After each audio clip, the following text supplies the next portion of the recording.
Bonjour et bienvenue à votre podcast Éducation Famille. Mon invitée d'aujourd'hui est une femme de conviction, avocate et une fière représentante de la jeunesse d'aujourd'hui. D'origine marocaine, trilingue, elle s'est rapidement imposée dans le milieu juridique comme une voix forte et engagée. Elle concentre sa pratique en droit criminel et pénal ainsi qu'en protection de la jeunesse. Elle a d'ailleurs été mandatée pour représenter des enfants et des parents issus des Premières Nations, notamment à Kuujjuaq. Karatéka ceinture noire, deuxième dan, elle prend action chaque jour pour défendre nos droits et vulgariser celui-ci afin qu'il soit accessible au grand public. Elle consacre également une partie importante de son temps à lutter contre les discriminations, dont le profilage racial, et à travailler pour un meilleur accès à la justice. Avocate bénévole, elle a agi en tant qu'administratrice et vice-présidente de Hocher Légal, et aussi ainsi qu'à la clinique juridique de Saint-Michel, où elle a contribué activement à rapprocher la justice des communautés. Elle est maintenant ambassadrice de Grand Frère et Grande Sœur Montréal. Maman d'un petit garçon de bientôt 3 ans, elle nous dira que la maternité fut son plus beau cadeau. Elle croit que la maternité est une occasion unique de partager, de donner, d'aimer et de contribuer à changer le monde. Son rôle de mère et son rôle d'avocate se complètent et s'enrichissent, tout en faisant bénéficier notre société. Bienvenue à Maître Nada Boumetta, afin de partager, discuter, apprendre, rencontrer, s'informer et comprendre ensemble sur tous les sujets concernant l'éducation et la famille. Bienvenue ici à votre podcast Éducation Famille. Merci de me recevoir. Salut Nada! Mon Dieu, merci. C'est une longue présentation. Mais mon Dieu, comme toi, qui porte oui. plusieurs chapeaux, on a cette chance et ce luxe d'en avoir plusieurs. Oui. Qui peuvent être complémentaires, effectivement. Mais, oui, puis on s'est rencontrés au débatteur, yes, donc où tu studio, venais, bon, télé, naturellement, yes. parler tes opinions, donner tes opinions aussi par rapport à certains sujets, puis avec ton bagage aussi d'avocate. Et, mais je voulais te connaître davantage, je voulais connaître ton parcours, d'où viens-tu, comment le droit est arrivé dans ta vie, tout ça. Puis tu as quand même aussi comment je pourrais dire, des missions que tu t'es données en ce qui concerne le profilage racial, en ce qui concerne justement aider les plus démunis, donc les communautés plus à risque, etc. Mais d'où viens-tu? T'es fille d'immigrants, t'as immigré ici avec tes parents? Oui, j'ai immigré ici avec mes parents. Moi, je le dis, je suis marocaine de souche, canadienne de couche. Fait que j'ai enlevé mes couches en arrivant ici, je suis arrivée à 2 ans. OK. On a immigré, années 95 peut-être, là. J'ai quelque chose dans le genre. Puis après ça, à 8 ans, j'avais mon certificat fière canadienne entre les mains. On est arrivé ici, j'avais ma grande sœur, la plus jeune, est arrivée plus tard, bébé de 98, verglas, là. Elle est de souche et de couche. Elle est de souche et de couche et de glaçons aussi, si on peut ajouter. Oui. Donc, première génération d'immigrants. Partie de rien, mais avec beaucoup d'espoir, beaucoup de rêves en tête, mais surtout une grosse question d'accessibilité. Moi, mes parents ont tout laissé derrière, une zone de confort. On parlait de ça avant de commencer à enregistrer. Oui. En laissant tout ça, leur filet, ce qu'ils avaient de plus important, même la famille derrière, pour venir nous donner cette chance-là d'être dans un terreau qu'on savait être international et sans limite, disons-le ainsi. Qu'est-ce qu'ils ne voulaient pas pour vous là-bas? Mon Dieu, rien, je dirais, ce qu'ils cherchaient de plus, que l'éducation qu'on allait chercher allait nous permettre d'aller où on veut. Peu importe ce qu'on voulait faire ou être. Sans limitation. Exactement. Et pour mon père, entre autres, l'Amérique du Nord, c'était ça. C'était un sans limite. Puis en plus, au Québec, c'était francophone. Donc, il y avait quelque chose de super intéressant. Fun fact, on avait appliqué en Australie et au Canada. Et c'est à peu près, je pense, à ma naissance, que les choses ont comme débloqué. Puis c'est au Canada qu'on est venu. Alors, j'aurais pu avoir un accent anglo complètement différent. C'est drôle que tu dises ça parce que j'arrive d'Australie. Moi, je suis allée en Australie cet été. Ah, c'est fou. Ouais. Fait que bref, j'aurais pu un bel endroit. Oui, absolument. Puis un autre, tu sais, on reste dans le Commonwealth aussi. On voit qu'il y a une mentalité nord-américaine et dans l'éducation et dans la façon dont la société est bâtie, construite et mise de l'avant. Puis c'est ça qui fait en sorte qu'on est dans un terreau exceptionnel, effectivement sans limite. Donc, tout pour agrandir notre zone de confort. Ouais. Et là, je te compte. C'est ça. Et puis donc, là, c'est quand même un dur choix, tu sais, de quitter tes racines, et surtout à l'époque, on n'était pas à WhatsApp, FaceTime. Je me souviens de maman qui devait acheter des cannes d'appel pour communiquer avec la famille.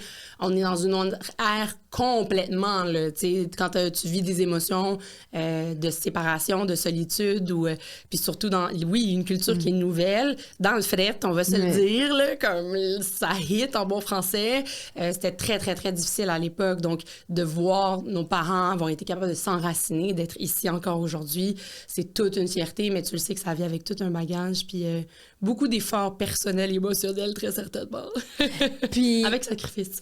Eux ont dû comme refaire leur vie ici, avec 2 enfants, une 3e par la suite. Absolument. Puis refaire est la moindre des choses. Ils ont dû refaire leurs études, littéralement. Oui, parce que ça, mes parents, je pense, ne s'y attendaient pas. Étant ingénieurs au pays, pensaient venir ici, trouver « What? » Recommence tout à zéro. Ils ont dû tout recommencer, tout se taper en bon français. Fait que, tu sais, j'ai des images quand même de mes parents qui étaient aux études. Puis justement, en se disant, OK, on a 3 bouches à nourrir, on a quand même le désir d'être propriétaire, d'évoluer, puis de donner la meilleure éducation à nos filles. Go, il faut se donner les moyens. Fait qu'on est passé de l'autobus à la minivan à une maison un jour. Fait qu'on a comme... progresser. Chose qu'il y avait là-bas, tu sais, qu'il y avait... Oui, exact. Puis c'est ça que tu réalises peut-être en perspective, que c'est des choses qu'ils avaient facilement. Tu sais, on avait nounou, on avait la famille, on avait la plage, on avait tout, là, tout. Ben c'est ça, après ça... Ça a-tu été difficile pour tes sœurs? Toi, t'étais plus petite. Ben pour la plus vieille, c'est sûr qu'elle a recommencé ici en débutant le secondaire, donc c'est un autre monde. D'ailleurs, on s'est bien buté au système d'éducation, je dois l'admettre. Mes parents ayant en tête que, mon Dieu, peu importe l'école où on va envoyer nos filles, ils vont avoir l'éducation nord-américaine, ça va être exceptionnel. Ben non, non. Puis ma soeur est allée à Gérard Fillon pour dire. Ah ouais. Fait que donc, ça a fait comme, coup de bord. Il y a un clash. Vraiment. Puis de parents en plus impliqués. Mon père était dans le conseil. Tu sais, il arrivait au conseil, il était le seul papa. Voyons donc, tu comprends? Juste ça a fait, OK, elle a quand même passé à travers en ayant d'excellentes notes, mais ça a quand même buté. Les amis aussi, le réseau social. Tout est différent. En même temps, elle avait le sport, elle était très à ses affaires, une studieuse, puis c'est ça qui l'a aidé à s'en sortir probablement, avec les parents aussi. Mais c'était clair que pour les 2 autres, on allait au privé au secondaire, tu sais. Fait que ça a changé, puis clairement modifié mon parcours à moi. Ouais. J'ai eu, mon Dieu, ce luxe d'évoluer dans un milieu très, très, très favorisé, avec des gens d'autres classes sociales, littéralement, que j'aurais probablement jamais connu si mes parents n'avaient pas fait ce sacrifice. Ben oui, clairement. Mais c'était en le découvrant. Oui. On a découvert le système au Québec. Oui, c'est ça. Puis, tu sais, puis des fois, le privé n'est pas fait non plus pour tous les élèves. Puis, non. Tu sais, des fois, le public est l'endroit... C'est sûr qu'il y a des écoles dans des milieux plus défavorisés que d'autres. C'est ça qu'on déplore, c'est plus malheureux. Puis d'ailleurs, c'est sorti aujourd'hui, je pense, l'histoire des classements d'écoles, que ça affecte, effectivement. Le fameux palmarès. De toute évidence. Puis, en tout cas, moi, j'étais fière de mon collège, j'imagine. Fait que ça peut créer autant une affaire comme ça que de diminuer. Nos écoles publiques devraient être à la hauteur, peu importe où elles sont. Ben oui. Mais bon... Non, mais c'est parce qu'aussi l'école publique ne choisit pas sa clientèle aussi. Ça fait une grosse différence. Tu sais, quand tu choisis... Tu sais, moi, souvent, je prends cet exemple-là. Donc, l'école est nourrie du quartier. Et donc, le quartier doit être nourri de l'extérieur aussi. Ben c'est ça, parce que l'école publique doit accueillir sans faire de profilage. Sans limitation, oui. Tu sais, on parle de profilage, tu sais, qui est un peu ton combat à certains égards pour une certaine chose, mais tu sais, l'école privée fait du profilage. Discrimination, ou le profilage, discrimination, dans le sens de dire, ben moi, je veux l'élite. Alors, je prends souvent cet exemple-là, moi. Et en passant, j'ai des flashs de moi à l'examen de rentrée. C'était très protocolaire. Il fallait que je passe examen écrit. Comme... C'était tout un processus là, pour rentrer à l'école privée. Oui, puis donc, ils choisissent la crème de moins en moins parce qu'il y en a de moins en moins de la crème. Fait qu'ils se doivent de prendre des élèves. Tu sais, c'est plus vrai. Là, les limites, c'est les meilleurs qui sont là. Ils n'ont pas le choix, sinon les écoles fermeraient. Alors, ils sont obligés d'avoir des élèves quand même avec des besoins particuliers. Mais quand même, c'est ça. C'est que je prends souvent comme exemple, si... mettons que tu veux faire un triathlon, tu veux faire un concours, mettons au niveau physique. Tu peux prendre, par exemple, mettons que tu prends une personne comme moi qui n'est pas nécessairement en forme puis qui ne s'entraîne pas, mais l'équipe que tu me donnes, c'est des athlètes. Quand même. C'est des athlètes olympiques qui n'ont même pas besoin que je les coach parce qu'ils sont déjà sur le top notch de toutes leurs affaires. Fait que tu me donnes déjà des athlètes olympiques. J'ai de grandes chances de gagner le concours, même si moi, je suis pas très bonne bonne coach. Puis juste leur donner une petite tape dans le dos. Mais si, mettons, tu prends un athlète olympique comme Bruni Surin, comme Sylvie Fréchette, qui, eux, ont toute cette discipline-là et tout ce bagage-là, mais tu leur donnes les personnes les plus sédentaires. C'est sûr qu'ils peuvent faire quelque chose de très bien avec ces gens-là, mais ils partent de beaucoup plus loin. C'est clair. Ils partent de parce beaucoup que plus le milieu loin. influence. Puis c'est pour ça que, à l'inverse aussi, c'est vrai, dans mon cas, sincèrement, l'école privée a été pour moi le meilleur milieu pour faire tout ce que je voulais. Littéralement. J'ai pu prendre des positions de présidente de ci, de ça. Mais c'est ce que j'allais dire, tu avais le profil pour cadrer là-dedans. C'était fou, là. J'ai pu littéralement même faire face à tout ce qui était négatif. On parlait d'intimidation avant d'enregistrer.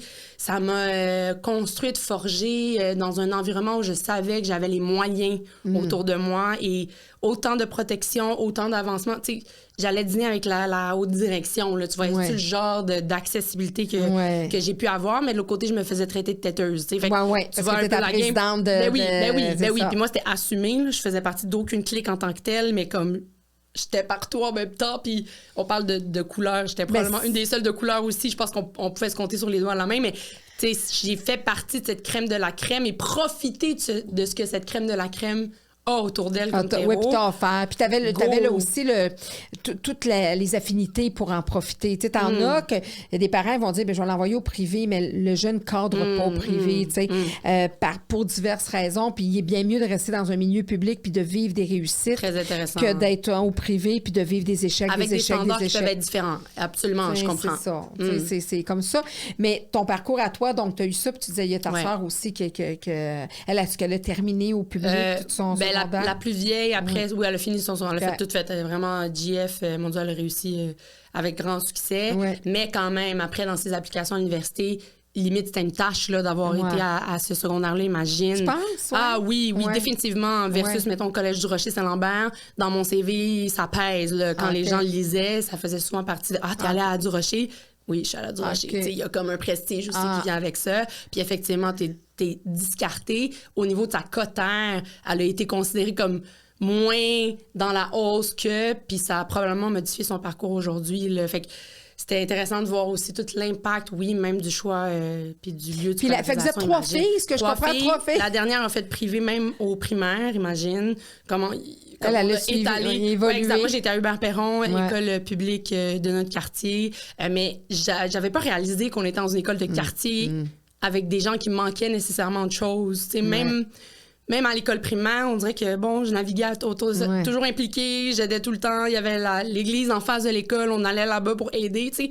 Pour moi, je vivais dans un milieu où j'ai jamais manqué de rien.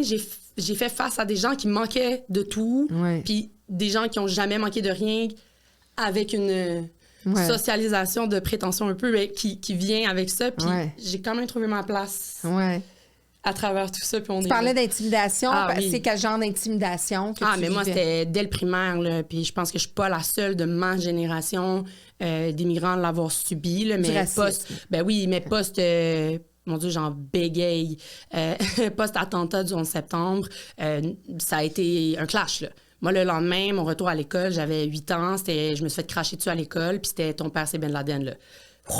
Moi, c'était comme, oh my God, mais genre, qu'est-ce qui se passe, là? T'sais, hier, j'étais comme vous, en mode peace and love, puis waouh, là, je dois faire face à quelque chose qui est bien au-delà de moi, là. Puis j'étais devant la même télé que vous, en train de pleurer pour les mêmes raisons. On revenait d'un voyage de là-bas, il y a à peine, genre, du même été que ça s'était fait, là. Fait que, tu sais, puis toi, OK, finalement, je suis pas dans le même bateau que tout le monde qui vit le même deuil. C'est moi le problème, puis mon père l'est aussi. Puis là, oh my God, je te dirais que ça a fait un beau clou de plus que j'avais pas besoin dans le pied parce que déjà j'étais excessif, je prends ma place, je m'implique, fait que déjà j'avais le têteuse qui me ça leur a donné un argument pour continuer. C'était comme le petit pouce de plus qui je l'ai eu à la dure, là. Je l'ai vraiment eu à la dure, mais je me suis dit, OK, on va trouver des solutions. Mon père me l'a dit, va t'adresser aux bonnes personnes. Fait que via la direction que j'ai faite, j'ai créé l'escouade anti-intimidation, groupe médiation. On avait nos petits gilets, puis on se promenait dans la cour d'école au primaire pour éviter que les intimidateurs viennent nous déranger. Fait que je passais, puis je suis la médiatrice. Fait que Voilà. Je me suis mise dans une position ça, parle à la fille de Ben Laden. Exact. Tu veux m'intimider? Parfait. Moi, je suis là pour être la solution face à ça. Fait que, vas-y, tu sais. Puis je t'en parle, j'en ai encore des frissons. Parce que c'est violent. Tu sais, là, on peut en faire une petite parodie à quelque part, mais effectivement, ça doit être violent d'arriver dans ton milieu où tu te sens sécurisé, ou que tu as ton réseau social, tu as tes amis, tu es reconnu. Puis là, du jour au lendemain, tu te fais traiter. Tu sais, comme quoi, les enfants, c'est dur entre eux. Puis là, tu te dis, ben derrière ça, c'est quoi l'éducation qu'ils ont Intéressant. Puis pourtant, on était à une époque où on n'était pas à l'ère du tout des réseaux sociaux, de la facilité d'avoir accès ou de tomber dans une bulle idéologique. Mais pourtant, ça a tellement été frappant, de toute évidence, comme événement, que, mon Dieu, ça a affecté même l'image puis les préjugés. Là, on tombe dans, justement, tout ce qui peut être systémique un peu ou éveillé en nous. Quelque chose qui est un peu plus profond d'incompréhension, juste d'incompréhension. L'incompréhension et de peur. Intéressant, parce absolument. Parce que, tu sais, on parle tu sais, puis on parle des prières de rue et tout ça. Mais mon Dieu, mais ça, en tout cas, parle-moi pas là-dessus, là, c'est des faux débats, là, entre toi et moi, là. Ouais. Mais en tout cas... Mais oui, c'est un faux débat, mais pour ceux qui en parlent, c'est pas un faux débat parce que souvent, c'est la peur, c'est l'incompréhension. Tu sais, moi, j'ai grandi à Montréal. Je ne reconnais plus, moi, la ville qui m'a vu grandir. Mon Dieu, ça a changé. Tu sais, déjà ça. Tu sais, je ne vois... Tu sais, je reconnais plus... Tu sais, mes enfants ne vivent pas ça comme moi. Mes enfants ont grandi dans la diversité. Mais parce que je leur ai enseigné, puis l'école les a justement intégrés, puis tu sais, à l'acceptation de la diversité. C'est nous, comme tu disais, même puis moi, j'étais avant toi, là, je suis plus vieille que toi. Même toi, à ton époque, tu disais, regarde, on était pas mal les seuls, un peu racisés, puis tout ça. Mais imagine-toi, dans mon des temps... remises de prix, imagine, on se rendait, moi, puis littéralement, on était les gens qui avaient pas rapport dans le tas, tu sais, dans le sens que... C'était pas si longtemps, là. Ben non, puis on nous demandait d'où on venait, on disait, ben mon Dieu, de la Rive-Sud, là, on est ici, là, tu sais. Fait que oui. Tu sais, mais recule, 20 ans plus en avant, c'est comme, tu sais, t'en parleras Normand Bratois, puis ça, je veux dire, même c'est les Haïtiens, c'est les seuls noirs, tu sais. Mais, fait que... Mais faut des fois se mettre dans la peau, puis des fois c'est maladroit, puis c'est... Mais tu sais, quand tu as grandi dans un endroit, là, puis qu'il y a plein de choses qui changent, puis il y a plein de choses qui arrivent, puis là, tu n'as pas toutes les connaissances pour comprendre, puis tu sais, c'est un peu la peur, puis l'inconnu. Tu sais, l'inconnu fait peur à tous les êtres humains. Clairement. Puis malheureusement, tout ce qui ne nous ressemble pas est de facto inconnu. Ben oui, le changement, tu sais. Ben oui. Fait que, tu sais, oui, il y a des faux débats, mais le faux débat oui, il y a des choses bien plus graves. Ne créons pas de problème où il n'y a pas de réel problème. En ce sens que, tu sais, s'il y a du trafic sur un sujet à aborder pour l'avancement de notre société, on va le tenir. Ben ouais. On va le faire. Mais tu sais, en tout cas, de me dire qu'à Saint-Jean, on a bloqué le trafic, mon Dieu. À part les paroles qu'on a entendues, je me doute même si ça a réellement... Ça a réellement eu lieu. Mais écoute, après, c'est clair que tout ce qui nous fait peur... c'est parce que là, c'est un engrenage. On vient un peu avec ce que toi, tu as vécu quand il y a eu le 11 septembre. Tu sais, on fait des amalgames. Tu sais, parce que là, toi, tu sais, t'es d'origine marocaine. Ah là, tu sais, même pas du Maroc. C'est fou. C'est Ben Laden. C'est fou. Ton père, c'est Ben Laden. J'ai fait, oh boy, OK. Parce que là, on va sortir une carte. Mais oui, mais imagine, même moi, à cette époque, comme jeune, marocaine, représentative, mon Dieu, ça m'a OK. Fait que, puis même la perception du monde arabe, qu'est-ce que c'est qu'être un arabe?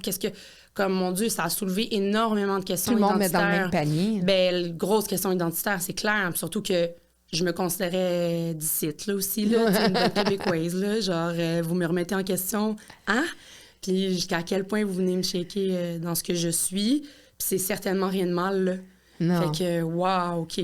Mais bon, écoute, ça aura donné naissance à des beaux programmes pour éviter d'autres agressions. Oui, c'est ça. Puis toi, ça. Mais ça a dû te forger aussi en tant que jeune adulte, en tant qu'adolescente, jeune adulte, puis adulte.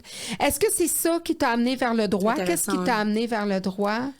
Mon Dieu, on m'a toujours qualifiée de grande gueule. Je parle beaucoup, je prends ma place. Puis je pense que, de facto, de vivre certaines injustices, si on les qualifie ainsi, puis de prendre la parole, de ne pas hésiter à faire le pas en avant. T'es une plaideuse? Ben, mon Dieu, je pense que j'ai la chance, en tout cas, d'être plaideuse aujourd'hui. Donc, d'être tombée dans ce domaine-là où je peux dire que c'est ma vocation. Je m'y sens bien, malgré la résistance.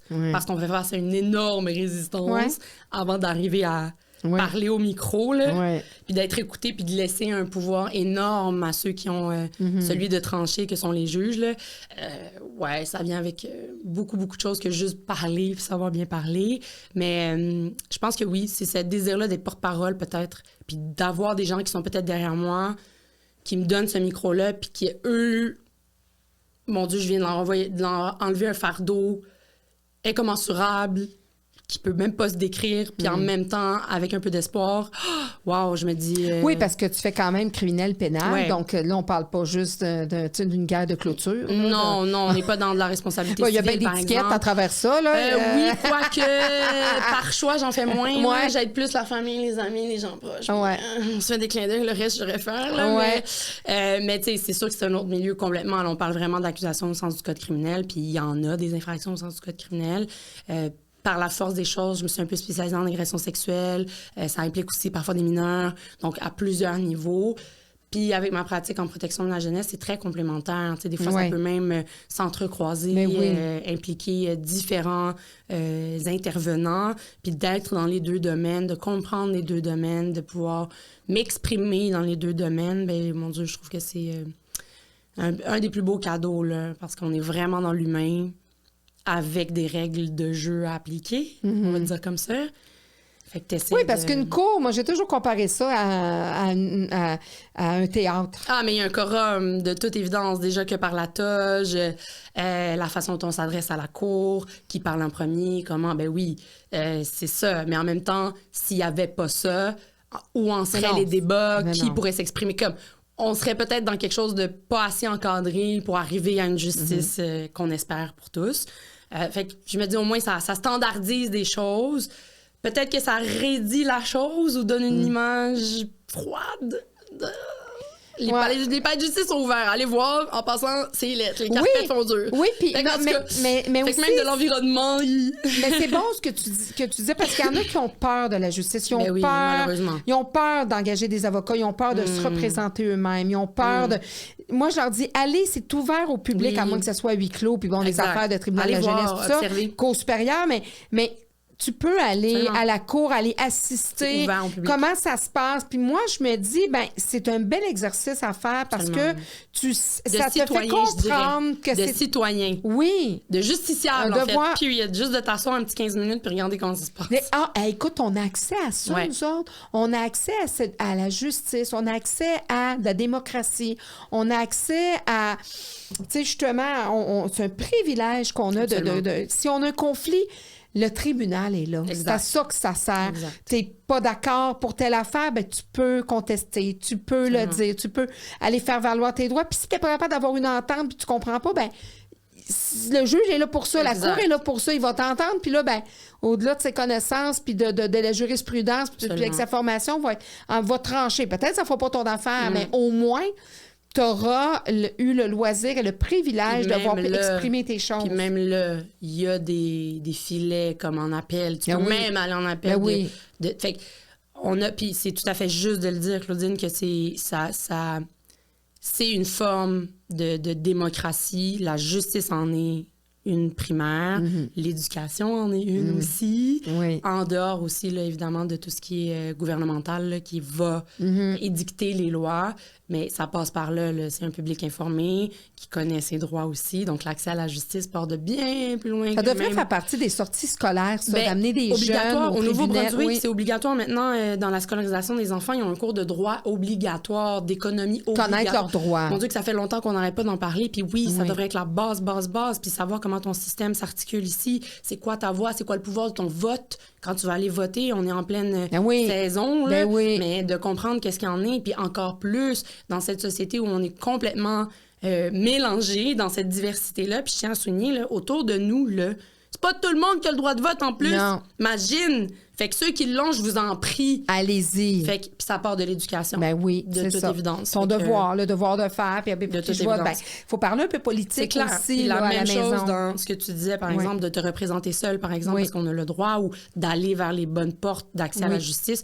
Ben c'est l'éducation. Faut pas avoir peur de ça, là. C'est pas une honte de saisir combien le de gens seraient même pas tribunal, capables de lire ta feuille? Parce qu'ils sont encore, à ce jour, on a des analphabètes. Fait que, OK, tu sais... Dans certains endroits, ça peut se comprendre, mais au Québec, on s'entend. Puis il y en a encore, puis c'est une réalité. J'en passe, le décrochage scolaire, ça, qui affecte clairement tout notre système jusqu'au système de justice. Qu'est-ce qui t'a amené au plus à faire du droit, justement, pénal et criminel? Intéressant. Mon Dieu, si je remonte un peu plus loin, je voulais être pédiatre, moi, avant quand j'étais jeune. Parce qu'avant d'être, pilote, c'est dans mes petits rêves d'enfance. Mais après ça, je suis en pédiatrie, aider les enfants, être avec les enfants.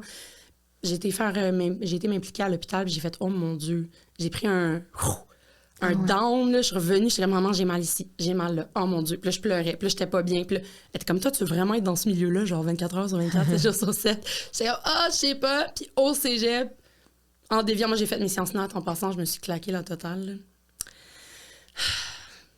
Ouais. Moi, tu savais où t'en allais. Ça mérite un soupir. Oui, ça mérite un soupir. Crise d'appendicite à cette époque en plus, c'est que tout en même temps. Mais tu sais, après, je savais même pas que le droit était un chemin où j'avais personne autour de moi qui était de ce milieu-là, ni de près ni de loin. Puis c'est en découvrant un peu, puis en me disant, OK, ben tu sais, c'est vrai que ça ouvre des portes à tout.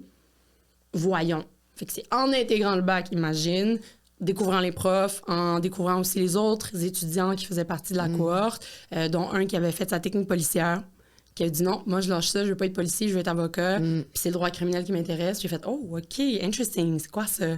Puis on a créé notre propre comité de droit criminel et pénal à l'Université de Sherbrooke. Fait que tu sais, c'est toujours, ça part de découverte, d'ouverture, puis je me suis dit OK, je pense que là, un autre déracinement pour toi, là, parce que t'es partie à Sherbrooke. Mon Dieu, tu dis qu'on en parle de ce déracinement-là, j'ai pleuré, puis j'en ai pris des Tupperware, là, comprends-tu? Là?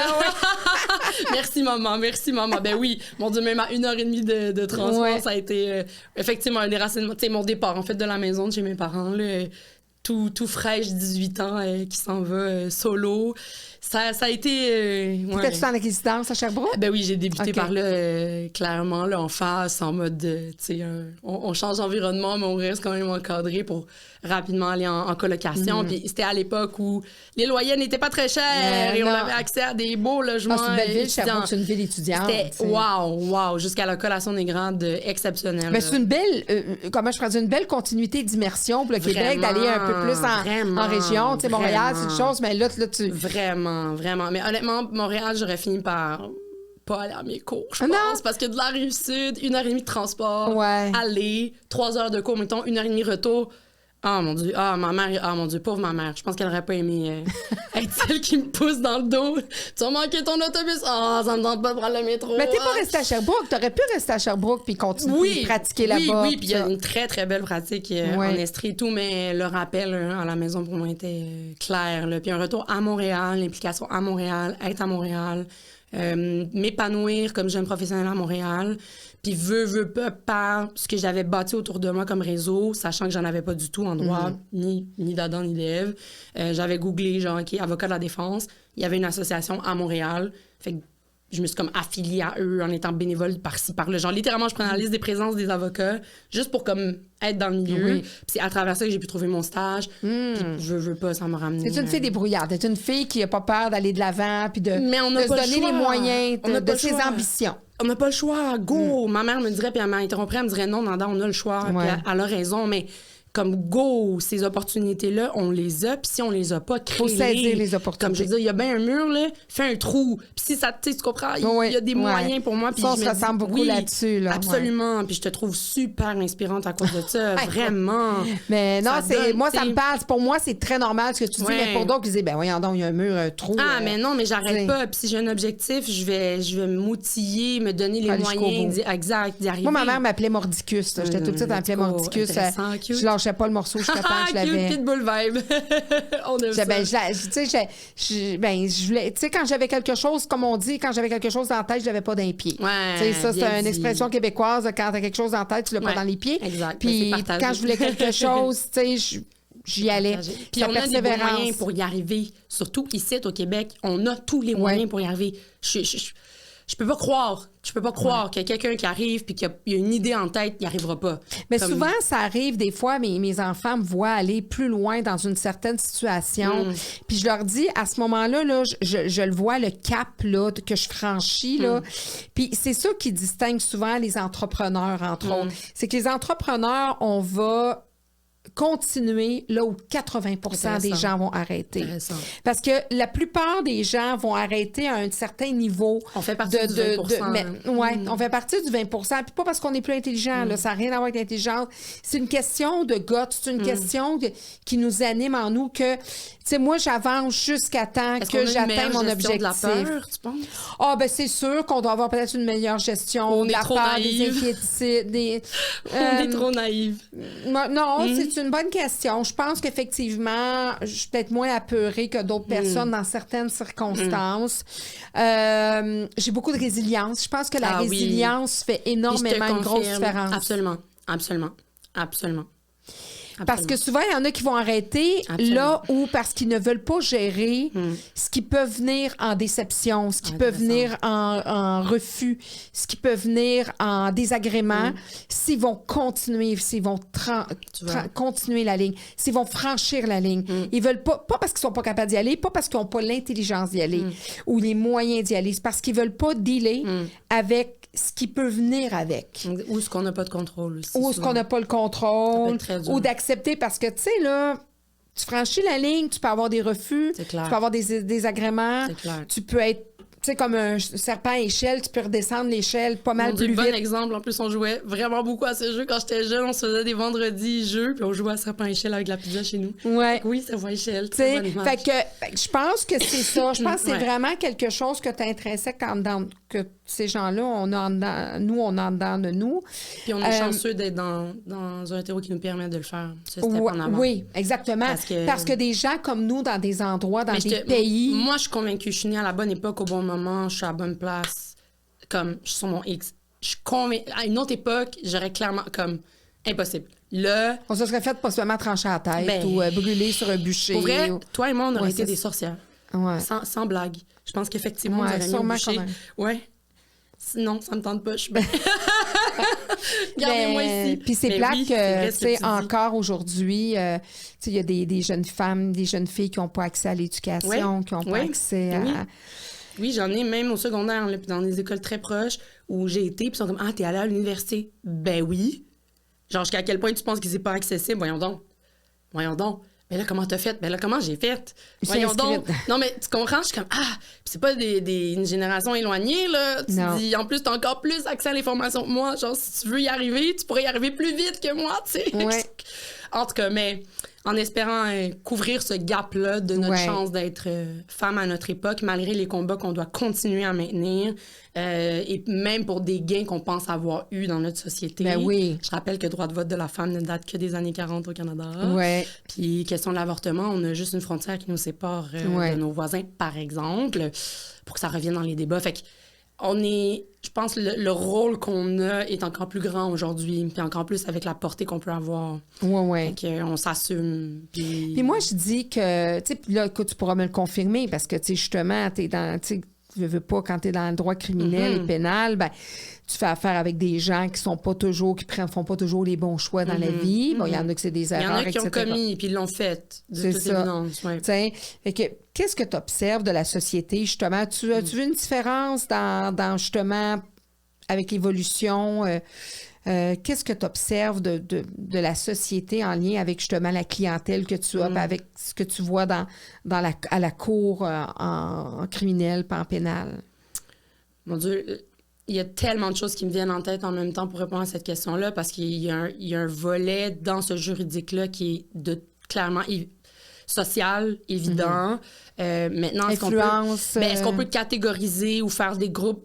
Je suis pas maître en statistique, là, je pourrais pas dire OK, on voit plus de ce genre-là ou de ce genre-là, mais clairement, il y a une espèce de vide, autant en termes d'éducation, littéralement. Tu sais, je fais aussi du jeune contrevenant, fait que je représente aussi des jeunes mineurs ou criminels, d'impuissance face à des jeunes à l'ère d'aujourd'hui qui ont accès via Snapchat à n'importe quelle connerie, là, genre, tu veux te faire 40 $ rapidement, prête-moi l'auto de ton père. Puis je vais aller faire un vol. Ouais, tu sais, ou genre, on veut juste lifter, puis là, tu retrouves mineur derrière un volant. Comme, on est aussi dans ce système-là, circonstance-là, où ça peut être du tout et du n'importe quoi. Maintenant, la réalité, c'est qu'en matière de DPJ et en matière de criminel, quand on est l'individu face à l'État, il y a clairement du David contre Goliath qui est qui est patent en termes de ressources, en termes de force de parole aussi, même devant nos tribunaux, tu le vois.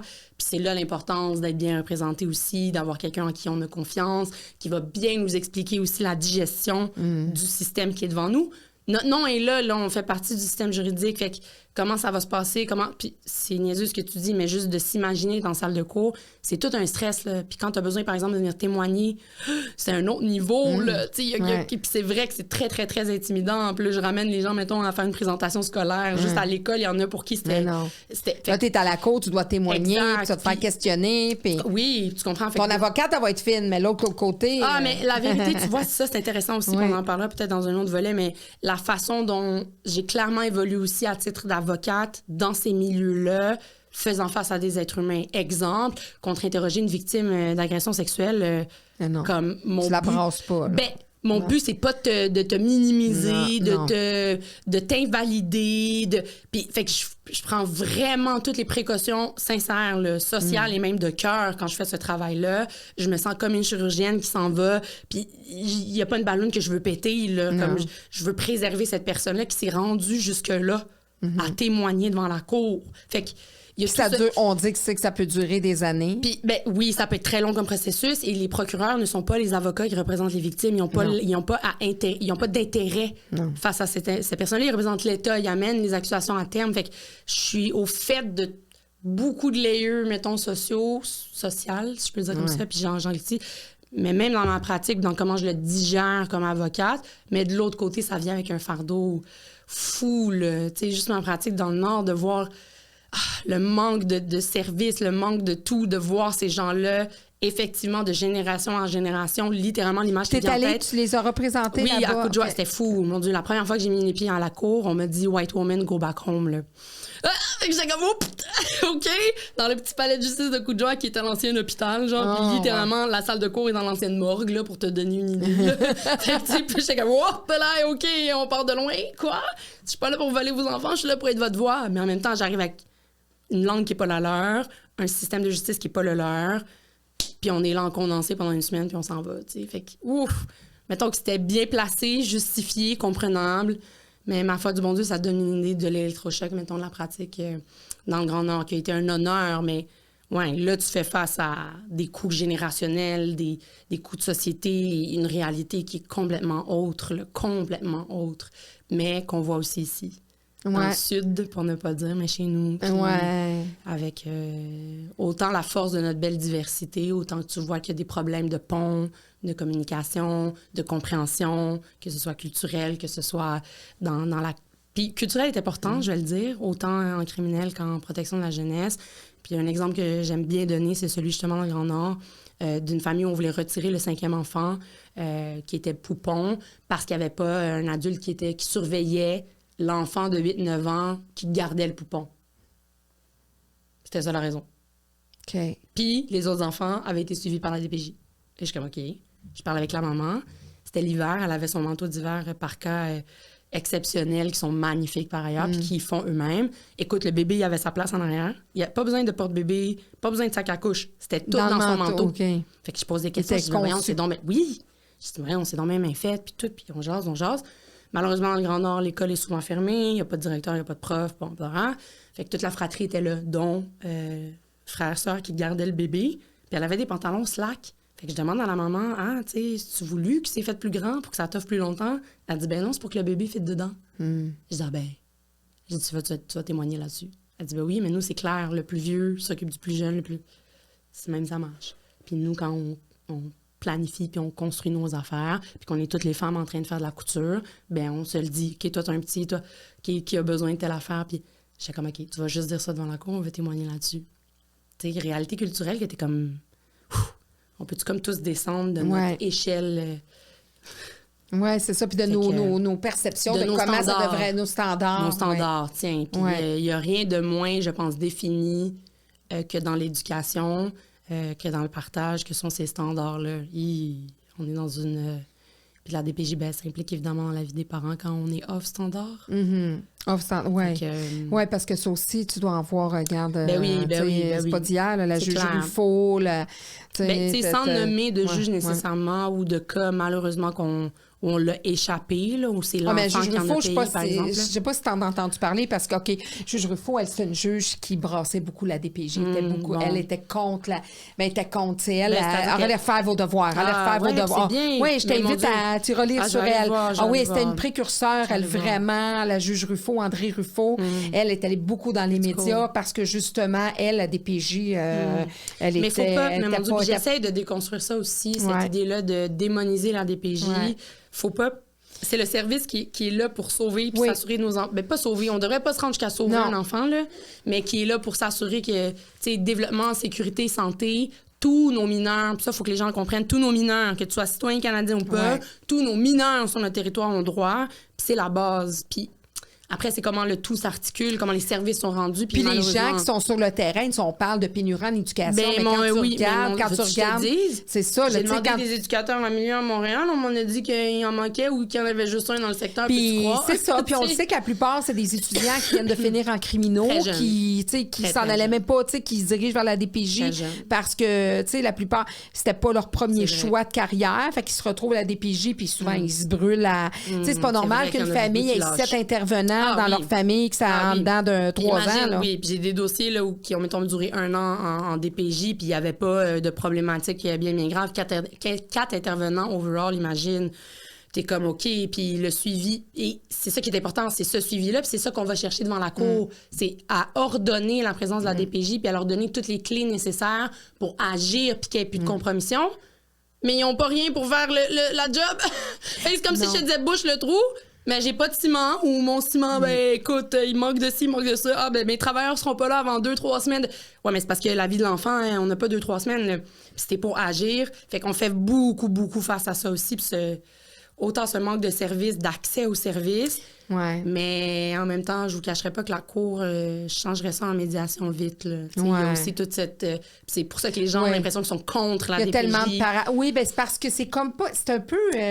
c'est pas constant, parce que, tu sais, il y a des bons coups, il y a des choses, mais... Il y a beaucoup de familles. Moi, tu sais, à certains égards, je trouve que la DPJ, dans certaines décisions, trop de décisions, je les appelle les assassins de relations. Oui, il y en a. Je dis le mot vraiment assassin, c'est un gros mot, là, mais ils assassinent des relations. Tu sais, des pères qui ne voient plus leurs enfants, des mères qui ne voient plus leurs enfants. Quand il y a un retrait d'enfants, on va le dire, ça se fait automatique. Pour le retour, c'est tout le temps progressif. Fait que tu vois comment juste cette façon de faire qui est malheureusement réel sur le terrain, affecte énormément, effectivement. Parce que l'aliénation parentale, tu peux pas rien faire contre ça. Là, quand ça dure des années... Puis surtout quand c'est les enfants de bas âge, très, très tôt, retirés de leur milieu, ils vont faire des associations de papa-maman vers quelqu'un d'autre, et ça devient même un argument pour la DPJ vers un placement majeur, puis t'es comme... Mais les parents sont là, puis ils travaillent, puis ils font tout là, pour avoir leur enfant. Fait que, c'est leurs enfants, là, c'est pas une sacoche. Absolument, là. Exact. Et pourtant, ça vient avec beaucoup de choses, avoir la DPJ dans sa vie. Ça peut venir avec un deuil, un enfant qui a des problématiques, puis que tes parents, puis t'es comme, oh mon Dieu, OK, j'ai besoin de service, mais comme jusqu'à quel point, autant que ça peut venir de problématiques, effectivement, du parent, qui vient avec tout un bagage des traumas, qui ont besoin de services, qui ont besoin d'appui. T'en as que c'est comme évident, t'en as que c'est moins évident, puis t'en as que puis à l'inverse aussi, avoir de l'aide, ceux qu'on va considérer comme évidents, puis finalement se dire est où vraiment l'action de la DPJ là-dedans. Puis c'est ça, tous les services, on parle de beaucoup du manque de services à l'école, puis ça, dans le milieu de l'éducation, mais...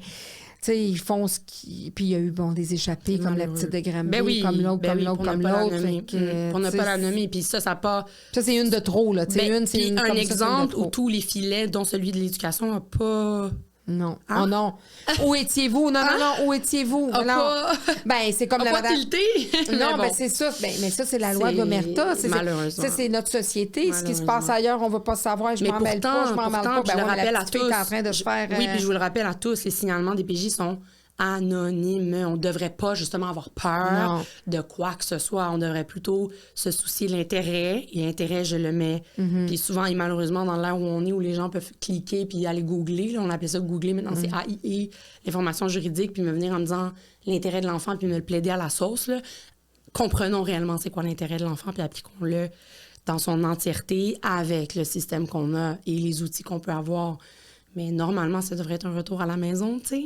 Oui, non, c'est ça. Idéalement, c'est ce qu'on viserait, mais après, notre loi prévoit aussi des délais. Il y a quand même des choses qui sont de prérogatives, disons-le comme ça, puis qui peuvent devenir des débats judiciaires. Mais de plus en plus, il y a des dénonciations qui se font, on l'a vu avec certains contentieux de DPJ, justement, où on soulève qu'il y a eu trop de placements, que ces décisions-là étaient peut-être plus rapides, trop dépêchées. Mais après, on revient tout en arrière. L'analyse clinique, c'est ça. C'est qui l'a fait? Est-ce que ce sont vraiment des spécialistes qui sont outillés? Mais c'est à nous aussi. Puis c'est là où être avocate de la défense devient très intéressant parce que je vais faire partie de ceux qui vont titiller, qui vont pousser, qui vont demander on est rendu où? Qu'est-ce que vous avez fait dans le service? Comment ça avance pas? Puis toi, tu vas représenter plus le parent qui s'est fait retirer son enfant? Ben mon Dieu, tout. Il y a des parents que l'enfant l'aurait confié. L'enfant reste dans le milieu de la famille, mais la DPJ est quand même impliquée. Puis on est en train de demander des services. Par exemple, peux-tu avoir de la thérapie?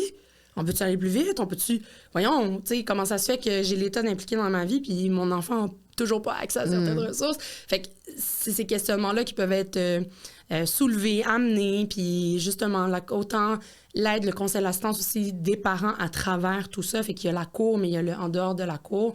Puis malheureusement, il y a ce stress-là de, mon Dieu, tu sais, si j'ai un cheveu qui dépasse, la DPJ va me le reprocher, qui plane toujours. Mais la réalité... Oui, puis il y a des humains derrière ça. Fait qu'il s'agit juste que l'intervenante aussi, t'as un petit... disons que tu représentes pas le modèle de parent qu'elle voit, que là, elle oublie comme son travail un peu de retrait. J'essaie toujours de dire aux gens, peu importe qui est devant vous, littéralement, peu importe qui est devant vous, que ce soit l'intervenant, que ce soit le juge, que ce soit... Tu sais, il y a un positionnement qu'on peut avoir qui, à mon avis, est vraiment raisonnable et même plaidable, défendable, tu sais.